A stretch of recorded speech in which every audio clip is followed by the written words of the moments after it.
सिवान के महादेवा में सामाजिक न्याय की युवा शक्ति शैक्षणिक चैरिटेबल ट्रस्ट के त्रैमासिक बैठक में शिक्षा, स्वास्थ्य तथा सामाजिक न्याय के क्षेत्र में समाज के कमजोर लोगों को अधिक से अधिक लाभ दिलवाने के लिए विस्तृत रूप से चर्चा किया गया।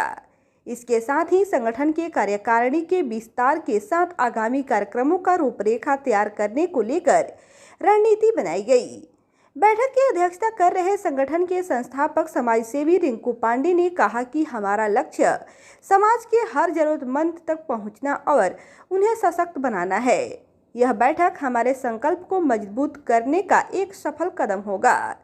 संगठन के राष्ट्रीय अध्यक्ष सुधीर दुबे ने कहा कि कार्यकारिणी के विस्तार से संगठन की पहुंच और प्रभाव में वृद्धि होगी, जिससे हम अधिक से अधिक लोगों तक अपनी सेवाएं पहुंचा सकेंगे। संगठन के मीडिया प्रभारी प्रमोद सिंह ने कहा कि ट्रस्ट के यह प्रयास ग्रामीण क्षेत्रों में जागरूकता और विकास को बढ़ावा देगा। हम सब मिलकर समाज के हित के लिए कार्य करने के लिए प्रतिबद्ध है। श्री साईं अस्पताल के डायरेक्टर विकास सिंह ने अपना विचार साझा करते हुए कहा कि स्वास्थ्य और शिक्षा समाज की प्रगति के आधार है। संगठन के साथ मिलकर हम इन क्षेत्रों में सकारात्मक बदलाव लाने के लिए तत्पर है।